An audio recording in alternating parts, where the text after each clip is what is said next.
You're listening to The Financial Outfitter, helping turn dreams into cherished memories. Sponsored by BPG Planning, purpose-based personal financial planning because it's about more than your money.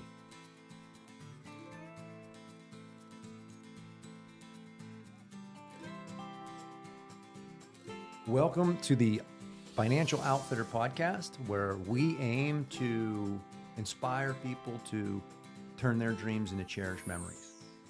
We believe that the sporting lifestyle holds in it the remedy for many of the ailments that plague the human condition in the modern world.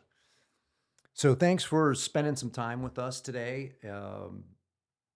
We're actually in the den, in studio. I'm your guest, Brian Pitell, and we have with us Eric Finch. I would consider our local celebrity, or a local celebrity. We share the same zip code. Interestingly enough, when you think back about this, and true story, right? I met you on the sidewalk about 200 yards from here. Yep. Just strolling down the sidewalk with a beer one night, and you were there with a table with some other vendors on the open sidewalk evening, and we started to talk, and you shared some of the things that you were working on with me, and I was like, boy, we need to connect on some stuff. And that actually this is the first time we're doing a podcast, but it's the second time you've been here, because the last time when you stopped by, you had maybe phase one of our project kind of underway. And I went down, opened the door, and I said, have you ever been on a podcast? You said no. I said, great, tonight's your night. And you just walked up, sat down, and we kind of just shot a little bit of a teaser. So thanks for being a gamer and participating and being here today. Yeah, I'm happy to be here. Thanks for having me. So I'm sure it's a story you've told a bunch of times, right? But for a lot of our listeners, actually, many of them may actually know you.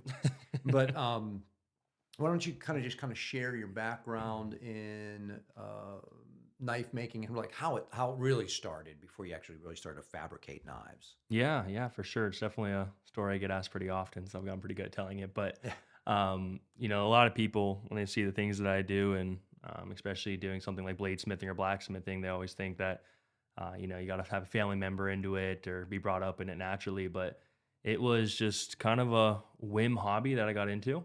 It all started when I was in, I think, my junior year of high school. I was always one of those kids that was just doing one thing from another, starting one business, one hobby, getting into making something. And my mom actually signed up, my dad, my brother, and I all for a blacksmithing class. And so we went and took a 8-hour course on just how to forge steel. We made a couple hooks and a stake flipper and some other things. And that was kind of the initial start, like my first experience into, working with hot metal and moving steel. And from there, it was kind of, what do I need? What do I have to do? And what do I need to build to get myself into doing this?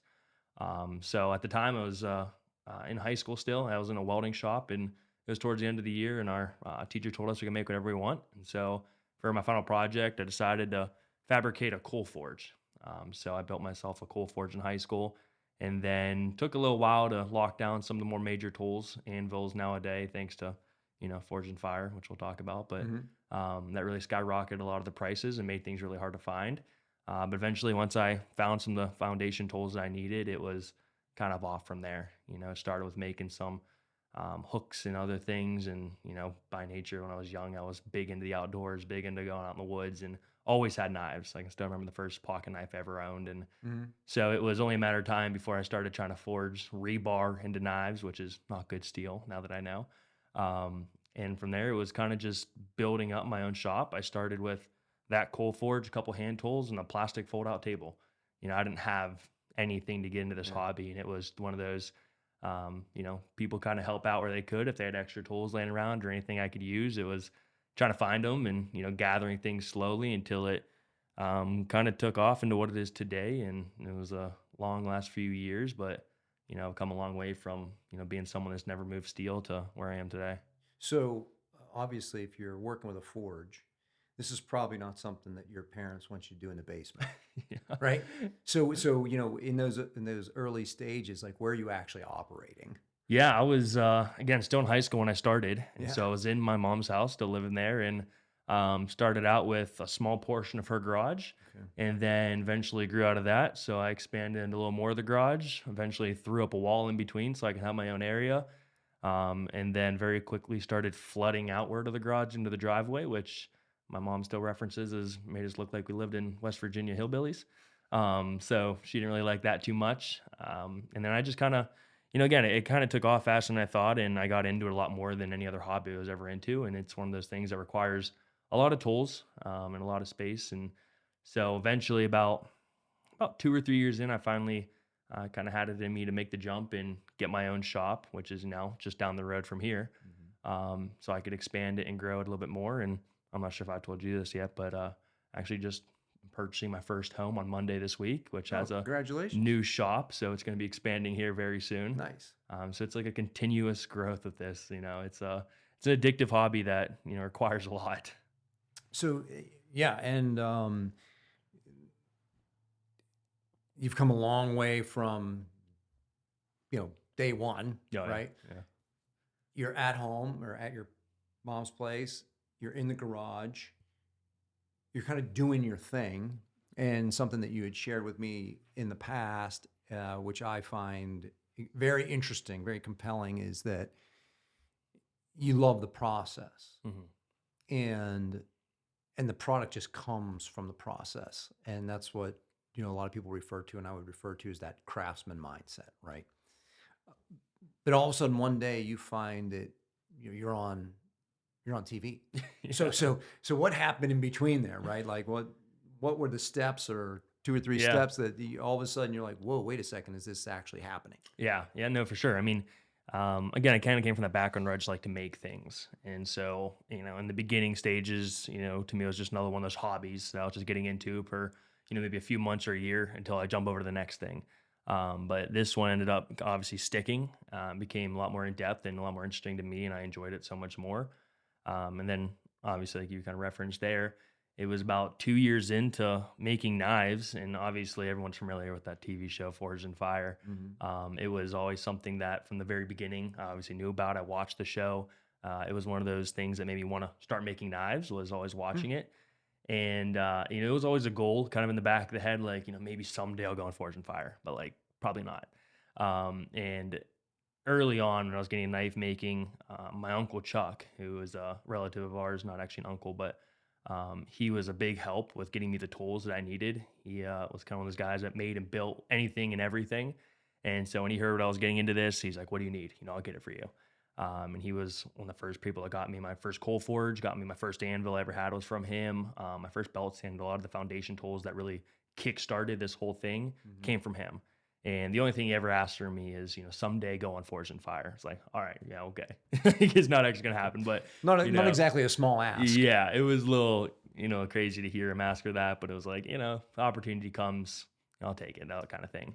And then just that, 2 years into knife making, I receive an email from Forge and Fire that says, hey, we'd like to invite you out to compete. Will you go through the process and go through some interviews and stuff for the show? And I remember, I was up at college at this point reading that email, and I screenshotted it and like posted on my social media, like, "Hey guys, look at this. I'm going on Forge and Fire," thinking it's like, a joke. It's not real Yeah. or anything like that. And I was like, I'll respond to it and see what it is. And ends up obviously being Forge and Fire for real. And I was like, wow, that's like crazy. It's like scary, Right. knife makers, there's guys out there have done it their entire lives and they're going on that show. And to me, it's, yeah, I'm making knives for 2 years. Like, what do I know? I have no reason to be on the show. And at the time, my uncle, he was an older guy and has since passed away, but he was kind of getting sick and not doing too well. And, the thought in my head was, this opportunity is like one of those once in a lifetime things. And, he'd asked me to do that. And so I was like, I can't pass this up, at least to go on and compete was just all he really asked for. Hmm. So I went through with it. I talked to them, went back and forth, did some interviews with them, and got invited to come out and compete, which was really cool. There's actually a pretty extensive application to get on that show. I know a lot of guys that have gone through that and for years never heard anything back. So to to get them reaching Wow. out to me was kind of a Hmm. huge surprise, especially again, only be doing it for 2 years. I didn't have some name behind me. I was just some random dude in Western Pennsylvania making knives. Yeah. And then that ended up being one of the biggest opportunities I've ever, had in my life. Yeah. Pushes you outside your comfort zone. For sure. Yeah. I mean, it's, knife making, and that's kind of the whole structure of the show is taking such a slow craft that takes so much, time and effort into making something and forcing you to do it in such a tight time zone, and really making you work for it and be a really stressful under pressure type show. And so it was, if you watch the show, you see what they do. They do brutal things to knives, and you see them break, and it's, it was very mentally scary, going into it, but it was something I'm glad I did, to say the least. you Well, know? and on top of all that, you picked a project that you really didn't have a lot of experience doing. On the actual competition. Yeah. So there wasn't much of like picking. Again, the whole point of that show is to throw you off and not know what's coming. Gotcha. So the first round of the show, if you want to get into like the show itself, but the first round was actually what they described the show being one of the most unique first round challenges they've ever done. It was to build a Western Bowie knife. And the hardest part, the most unique thing of it was the fact that you had to replicate a blade and it had to perfectly fit into an existing knife's sheath. So that sheath was built for a knife that was already made. And so you had to replicate the knife so perfectly that it had to fit into the sheath for you to get through the first round. And again, we only had, a couple hours to create this knife. And we had a couple different variations of steel we can make it from. And I'll admit I got a little bit ambitious there in the beginning because some of their options were just, a ball bearing, a big piece of mono steel. But I went for Damascus, which is the layered steel, where it requires forge welding and a lot more prep work into it, which was something I was actually very familiar with, was making Damascus. So not only to get that really cool look to the steel, it's more complex, but it was actually familiar for me. So I decided, go with that and make my knife not only really cool looking, but kind of show off the skill a little bit as well, and something that was, more termed as more difficult. So the first round, obviously, made that knife. The way it was structured was first person to get in the sheath gets an extra 30 minutes. Second person gets, I think, an extra 15, and third person loses 15 minutes, and the fourth person gets kicked out. So I think one of the things that helped me out so much in the first round of competition was, we had a set amount of time we had to finish by, but there's also that speed factor of being the first person in, you get extra time in the second round. So it made you rush, even though you already had to rush, it made you rush even more. And it was, when you're in that environment where, you're with three other guys around you working in a hot shop around all these forges, cameras all over the place. It is just, it's mentally exhausting. It's not even just the physical aspect of it. It's the mental aspect of, creating something with all these external factors.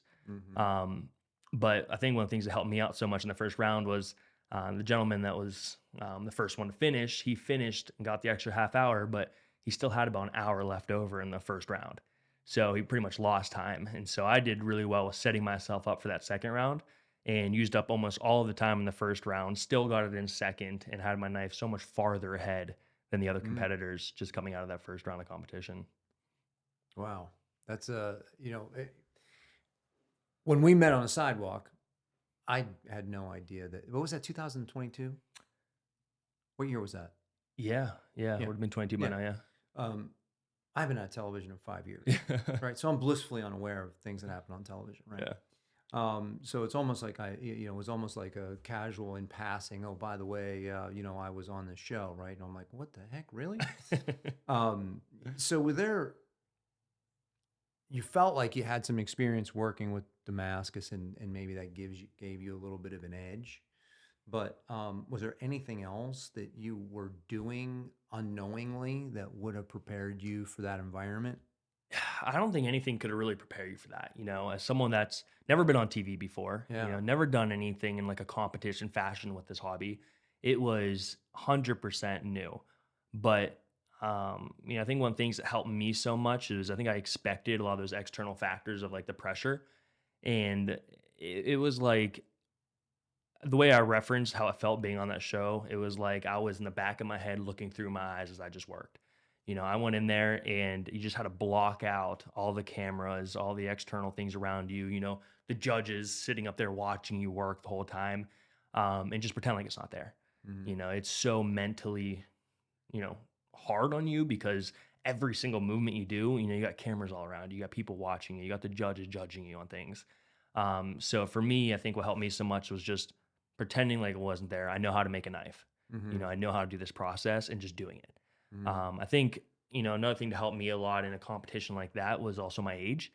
I was going against guys, I think the second youngest guy had still had, 10, 15 years on me.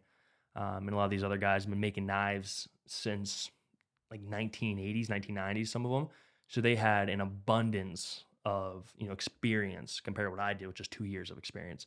But it is a physical test as well. Mhm. You're working in a Yeah. confined shop with 4 forges that are around 2,000 degrees each. It's hot. You're forging steel. You're doing a lot of grinding. You got the cameras around you. It's just so much pressure on you, that unfortunately, like the one guy that I became friends with all these guys I competed against, but the one guy LJ, he just couldn't physically keep up with the competition, had to leave, just because medically he was starting to have some issues with overheating and just the Mm. exhaustion behind it. So, I think being at the time was what, 20 years old. Wow. I think that kind of gave me an edge and Yeah. helped me work a little bit faster. And, another thing that I always, say to people when it comes to knife makers going on this show is a lot of the older guys, that have that more experience, you think it'd be easier for them. And sometimes it is because they are working a lot smarter. But for us younger guys, knife making, at least for me when I got into it, is, it's enjoyable in the process, but you kind of get addicted to that finished product of like seeing the thing you produce. And naturally, I think in the early stages, you work faster. As you get older and start really doing some more of that tedious fine work, you Mhm. spend, a week on a knife, a month Interesting. on a knife. Yeah. Whereas younger guys, they're spending a couple days, maybe a week on a knife. Mhm. So naturally, I think when you're younger and have less experience, you do work faster. And this isn't a competition where you're making the most perfect, pristine knife. You're making a knife that is going to be beat up, tested. It doesn't have to be perfect, it has to survive. And so I think a lot of those older guys also get caught up in making just a super nice knife when in reality they just need to make a durable, strong knife. Mhm. So I think that's, again, knowing these things that you'll see the show. A lot of the younger guys kind of naturally do well with it because I think we kind of fit that profile better than some of the older, more experienced guys. That's really interesting, actually. So, working in that environment, were there things that you were able to take away from being in that competition, like whether it's race cars, tennis equipment, or bicycles? Manufacturers have that enter their equipment in races to Mm, test it, mm. and then they bring that back to a common consumer. So, being in that environment, being in that pressure situation where you're having to work with speed, were there any techniques or anything that you learned from that you can now pull out of there and use back home? I feel like I'd like to say yes, but honestly, that show is structured and creates an environment that is so unnatural Huh, for this interesting. craft that Yeah. it's almost like you have to forget all the things you know and revert back to just like basic things. Mm. You don't want to get caught up in the super advanced things. You just want to go basic and make a knife survive. It's not often that, I naturally take out my knives and test them to the level that they do on that show. Mm. They take things above and beyond. They shoot blades with guns and they cut open bullets and they, beat them against steel. Those are things that you just don't naturally want to do to Yeah. a knife you create. So it was very, kind of beneficial and cool to see some things that I make get tested in a manner that I've never done before and Mhm. really see how they survive to that test. So that was definitely, gave me a level of confidence knowing that I created something that could survive some of these things that they did to them. But I can't say that I'm taking those things that they did and doing them Yeah. with the stuff I make at home. Right. It's Right. like, Right. because that's not natural. You shouldn't be beating your knife against, pieces of steel. Well, so your post show, right? Actually, Yeah. a while now, Mhm. and what's next? It's a good question. Fortunately, as much as I love doing this craft, it obviously isn't my full time career. I still got through with my college degree and work a full time job that luckily gives me a lot of flexibility to still pursue this. Everyone always asks that question of, is this what you want to do full time? Is this what you want to, pursue for the rest of your life? And it's definitely something I'm going to continue doing forever. But to me, I do just enjoy the process of knife making and creating the things that I want, that I think I enjoy it way more as a hobby than I do as a career. Yeah. It's good to be able to make money off the things you make, and it'd be really cool to say that you're, run your own business and that's what you do full time. But, Mm. that's what I did for a little while all throughout college. And I was constantly found myself just making things that other people wanted me to make. I was doing a lot of custom orders, which was great because it forced me to learn a lot of new things. People would come to me with these crazy requests and I do them for them. And I think I learned faster that way. But I got to the point where, after that show aired, I got a lot of publicity from it. I was backed up about over a year with custom orders, which was really cool. As a small business owner and someone getting into this, it's like, man, all these people want things I make. But eventually it was, I want to make things I want to make. I found myself creating just a lot of the same things and, again, things that people wanted. And so now I'm kind of at the point where, I want to, I see a knife, I see something new, a new technique, a new design, and I just want to make it and I want to learn it and get better at it. And if someone wants to buy it, they can buy it.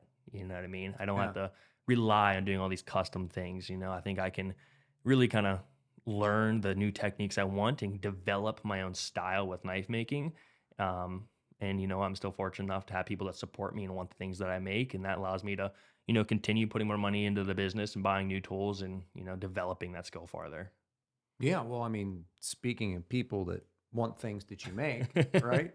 One of the things that brought us here today is the fact that when we had met shortly after that, I had asked you to think about producing a Yeah, knife for the financial outfitter yeah, with some specs that would be the highest degree of utility you hmm can kind of put into a knife, at least the way I'm thinking about it, and that is for taking down an animal, yeah, once it's harvested. yeah. So why don't we take a look at that and see where we're at with that process, and maybe do a little comparison, because you got a handful of things here that we Yeah. can take a look at. Yeah, so obviously, like you said, something we've been developing over the last few weeks now, and exactly trying to find something that I think fits what you want with that design and that shape. And obviously, I think you're learning really quickly the sheer amount of variation that you can get into with a custom knife. Mm-hmm. We created our first prototype, did a couple of different blade lengths, different shapes, different handles, different contours, different materials. So yeah, I mean, this is the one that we obviously have here right now. This is now the second prototype we have. We created a design that I think we just agree is very utility style, very designed for a purpose. Here, Yep. more than I do when it comes to taking down animals. So Well, what I was really after was something that would be equally proficient at cleaning as well as skinning, mhm. right? So as a result of that, you recommended the deeper belly on the blade. The whole knife, for folks that aren't watching, is probably what do we have? 10 inches, I think we're looking about an 8. 8. Yeah, I think 8 to 8.5 Okay. inch overall. From the back, we did an open handle, Yep. right?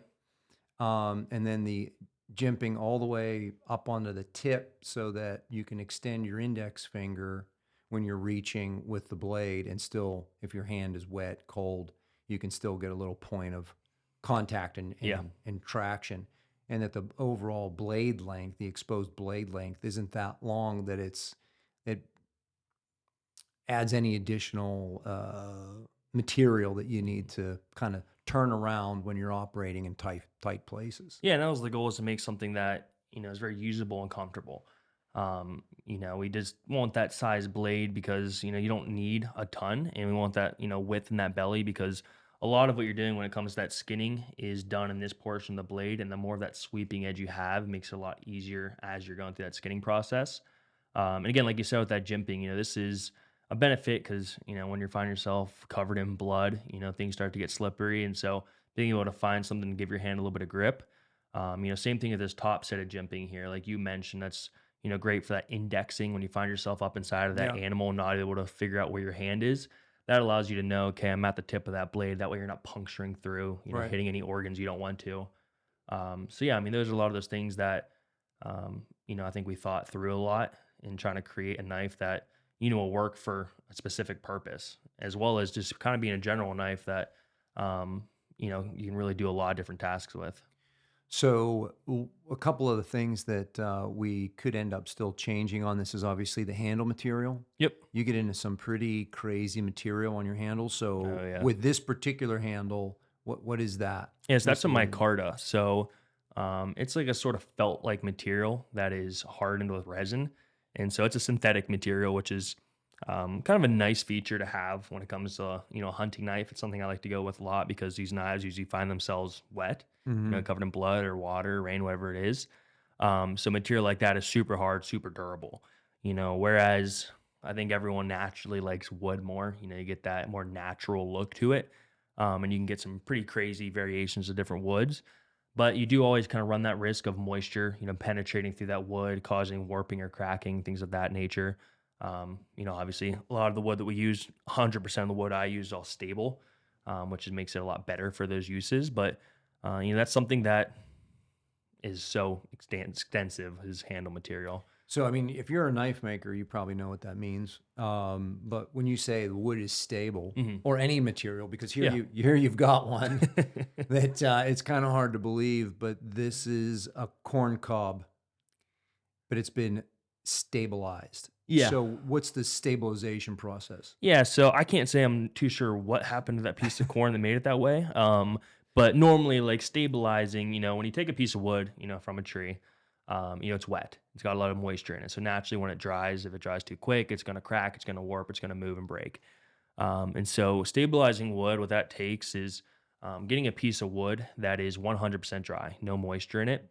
And then you take it, put it into a vacuum chamber with a resin, and you suck all the air out of the wood, replacing it with this resin that you then take and bake and hardens it. And so Hmm. this pretty much just penetrates the wood in a way that doesn't let any other moisture get into it, which then causes to crack and warp. Um, that's definitely in the very early stages of knife making. I used to use raw wood, and about a year or so later, I started getting some come back to me with broken handles, and that was like okay, Yeah. I'm gonna up my material and start using stuff that is, stabilized. I do a lot of that myself. I also use a lot of professional companies. All they do is stabilize materials, and so that's one of the benefits with using a synthetic material is it is stable. It's not going to take on any moisture. It's not going to move. It's not going to warp. So you get that real tough durability from a piece of stable handle material. So this the real test for this, at Mm, least the initial test, is that we're going to take, whether it's this exact knife, it's going to be something pretty darn close to it. If it's yep, not this exact knife, for sure. take a couple of these to Africa in June, which, if everything goes according to plan, should give us a couple of opportunities to Hopefully, yeah. test, how well that knife really works out, and we'll be able to come back and give you some feedback. So, Yep. the other big aspect, or the variable, obviously, going into a knife is the metal, Yeah, right? exactly. And again, if you're not a knife maker, you might have some rude, some basic understanding of metal to metal, Hmm. but a lot of folks maybe not so much, Yeah. right? So what metal is in this particular knife, and maybe contrast that with, well, the other one everyone knows about is Damascus, right? Hmm. So Hmm. maybe just compare and contrast those. Yeah, I mean, I think for most of the general population, when they see a knife, what they're used to is a stainless steel. And so stainless steel obviously has the benefit of being stainless. It's a kind of a carefree steel. That's what 99% of kitchen knives are going to be made out of. And it, allows the user to not worry about their knife. And they'll throw it in the dishwasher and, put it through these harsh environments and, have no, factor on it, which is great.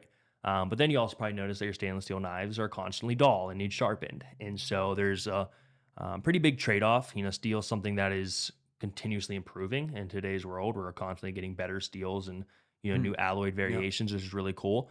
But every knife that I make is all high carbon, and so carbon is what is in the steel that allows it to get hard. And so when you take a knife and you quench it, when you harden it, and you bring it up to about 1450, 1500 degrees, and you quench it into a quenching oil. And what that does is it takes the molecules in the steel, tightens it up, and makes it a lot harder and allows it to hold its edge and be durable. The heat treating process is a science. There's a lot behind it and a lot goes into it. And every variation of steel is a little bit different. All the steels I use, again, are high carbon, usually 1084, 5920, or 80 CRV2, which all are high carbon content, allowing for really great edge retention, meaning it's going to hold its edge a lot longer because it's a lot harder of a steel. But the flip side of that, and kind of sometimes the factor that people don't like so much, is that they take care. You have to, give your knife care. High carbon is what rusts.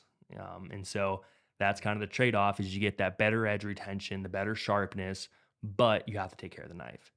And that's something that, I think we've been having discussions about on, the material. And, we've brought up the topic of possibly Cerakoting the knives, which is giving that protective, durable layer over top of the steel, which would kind of take off that risk of, getting rust and surface rust on it.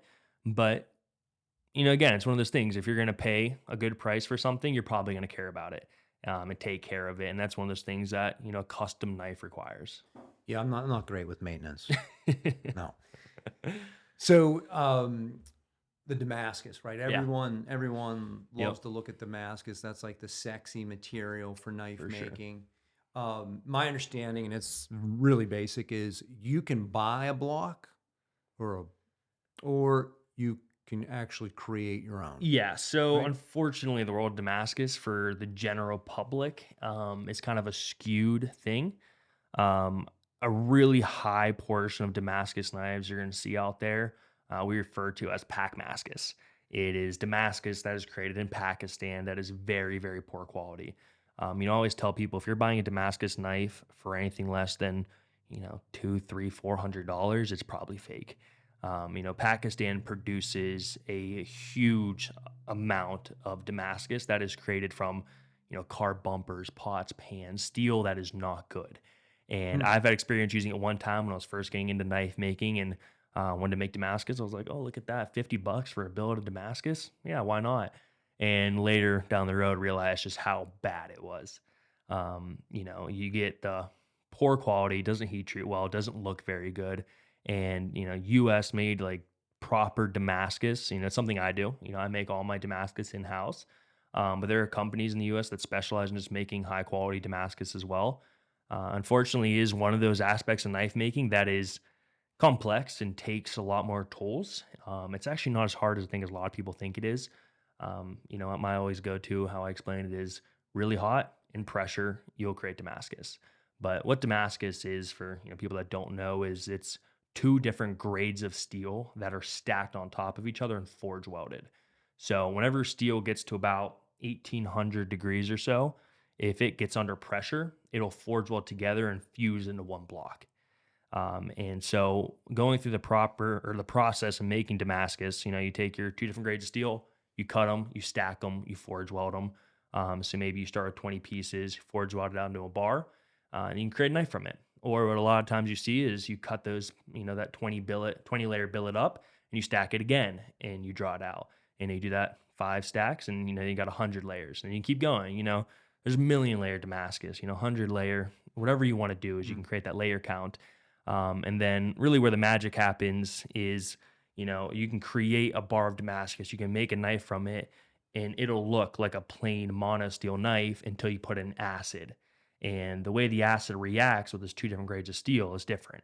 So one of those grades of steel, which is 15N20, I think it's pretty much the most common steel type for creating the kind of the clean layer. I actually don't have any Damascus knives here with us. It's the mustard one. But, when you look at Damascus, you have a dark layer and a light layer. Mm-hmm. And the 15N20 has a higher nickel content in the steel, making it more resistive to the acid. And so it stays a light, shiny color. Whereas usually the 1084, 80 CRV2, 1095, all those grades of steel, they'll get dark and kind of get that black look, creating that contrast. And depending on how you fold your layers, depending on how you stack them, you can create some of the most complex, crazy patterns. You can keep it real basic. The world of Damascus is, it's you can do whatever you want. So you're telling me I can actually not only like design the knife, but then also the pattern of the Damascus. You won't even believe some of the things that are out there at Damascus. It's one of those aspects of knife making that I enjoy so much because I will never do every variation that you can do. You know, you can't. Mhm. It is limitless, the things you can do, the different layers and the patterns. And, you know, there's guys out there that do some of the most complex patterns ever. You know, things that, you know, Josh Prince is a knife maker that's been in the game for a long time. I actually just had the pleasure to meet him about 2 weekends ago. He was teaching a class out in Little Easton here in PA. And one of people ask me, you know, just like what you can do at Damascus. He's always the guy I reference because he actually was able to take our solar system and put it into a Damascus knife and be able to actually make these planets. Each one was a different Wow. Damascus and like this space look in a knife. It's wild. How about that? Yeah. So one of the things that you were sharing with me, and I do want to get to this one very interesting looking implement here. Mhm. But one of the things that you were sharing with me before the show was the angle of the knife and the angle that would be found more commonly on a kitchen knife. Mhm. Did we have an example of that here? Yeah, a couple of these guys down here are them. So what you're referring to is the bevel. And so the bevel is, you know, the part of the knife that tapers down into the edge. And you can do different types of bevels. Most commonly, you're going to see a flat grind, which is what all these are besides this one right now. And whenever you're grinding the knife and creating that bevel, you're doing it on a flat platen, so a flat piece of steel or whatever, which is very common, you know, totally fine to do. It's probably the most normal style because it creates a real kind of strong edge depending on how thick or thin you take it down to. But usually in the kitchen knife world, you know, you'll start seeing some different types of bevels, and there's a lot of different types you can do. But one of the more basic ones for a kitchen knife is doing a hollow grind. And so instead of grinding your bevel against a flat platen, you're doing it against a radius platen. So it's kind of curved. And so the bevel on this is actually kind of dipped down into it. And that's really nice for a kitchen knife because I'm sure, when you're cutting up vegetables, happens to everyone, is you're slicing them, the food starts stacking up on the edge of the knife. Right. And then you're catching yourself wiping it off and it, gets kind of annoying. And so doing these hollow grinds, you also hear things called S grinds. But what that does is it creates an air pocket on the knife there. So when the food is getting cut through, it's not sticking to it, it's going to fall off. And so it's like a food release. Yeah. And there's different types, you can do, like I said, an S grind, which is like a mixture of both a flat and a hollow grind. There's so many different things you can do with that. And that's just, again, one of those like random little things with knife making that is just, something most people don't think about. Yeah, well, I want to go home and find out what kind of like blade is on my kitchen it's probably knife flat. that I overpaid for. Yeah. So, and then you have this. I got to ask you about this thing because it's an eye catcher. My initial reaction when I look at this is, okay, it looks like an oversized straight razor from 1920. But what kind of gives it away is, and I'm not sure what you would refer to the angling here, but that says to me Japanese. Mhm. So I want to say something like katana. That's just like the word that comes to mind. So what is this supposed to be? Because it does look like it's sharpened on just one side? Yeah. So this is called a nata. It's something that, I've never seen before. I was actually watching a YouTube video. A guy named the Outdoor Bros YouTube channel. His guy goes out and does a lot of camping, hunting trips up in Alaska, solar survival type stuff. And he was just, building a shelter or something like that. And for like 5 seconds, he just like pulled out this knife and he's like, "Hey, this is a Japanese nata I picked up when I was in Japan." And that was about it, and just barely showed it. And I was like, man, I've never seen something like that before. And that was like one of these, I could refer to these like a passion project, just something just random I just saw that I just wanted to make.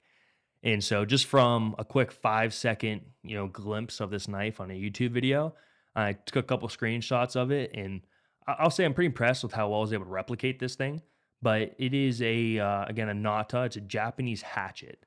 Okay. So, I don't know the reason why they made or like it was designed the way it was, but one of the kind of cool aspects of it that you don't see too often is this is ground in what's called a chisel grind.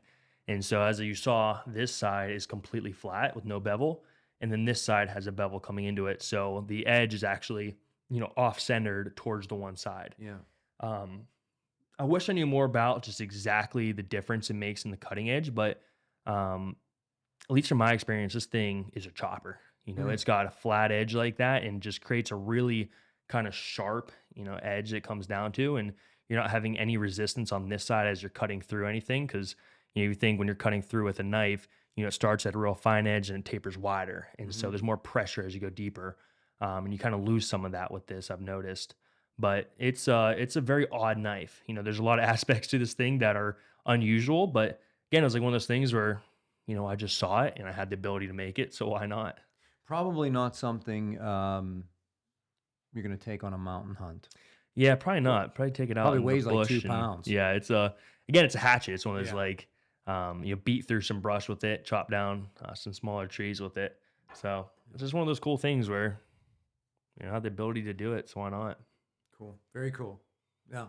Kind of back to our project here, the idea, and hopefully when we come to, the final design, we'll be able to produce several of these, Mhm. right? And one of the things that I had in mind is that we're going to do at least one, Mhm.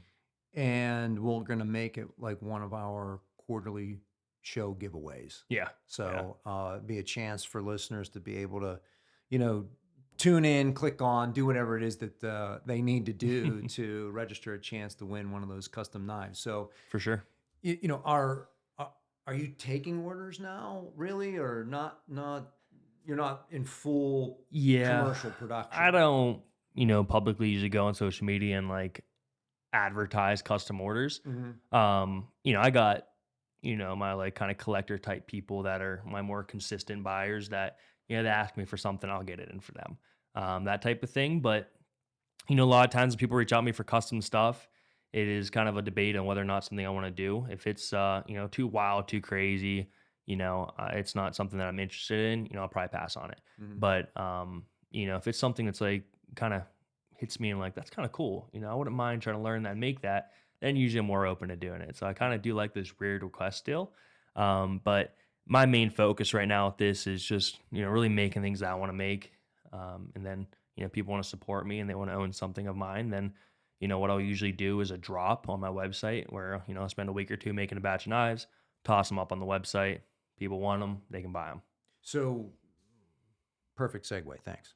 Um, so, if people want to find you, if they Yeah. want to check out what you're doing, the best way to do that is. Usually I'd say social media. Unfortunately, social media is kind of harping down on us knife makers and making it really difficult for us on there. So I'd probably say the best way is through my website. Mhm. It's just finchesforge.com. I got a gallery on there where you can check out a lot of my past work, a contact sheet through there. So if you want to inquire about something right there, you just send me an email straight through my website. But it's a great place to kind of browse around, see some of the things that I've done, spark a conversation. I like to talk to people about their ideas and, get to know some people and what they, potentially want to have. And also, be able to buy something through there if you want Yeah. it. Cool. Very good. Absolutely. So we're closing in on last light here at the Den, and I wanted to thank you for taking some of your time to be here. Appreciate that. Yeah. Any final thoughts you'd want to share? I'm excited with what we're working on and, Yeah. I'm excited to see what comes of this and potentially, creating this design for you and getting it out into some people's hands and especially seeing what you do with it. I'm full of ideas, so I'll Yeah. always have another idea, and we'll have some. I think we'll have some good feedback by the end of June. Hopefully, for sure. Um, you know, the primary driver behind the podcast is really to inspire people. Really, whether it's to go on an adventure, whether it's to take their passion and we call passion to paychecks, which is kind of what you've Mhm. done here, right? You're not doing it maybe full time, but you've taken something that you love to do, and really between the conversation with you and your uncle, took a dream and turned it into a cherished memory, Mhm. right? For sure. And got on the show, and you continue forward, and that's really something. That's the kind of messaging that we want to share. Mhm. So if people want to connect with you, it's finchesforge.com, Yep. right? Yep. And if, of course, we're going to encourage everyone to check us out at thefinancialoutfitter.com.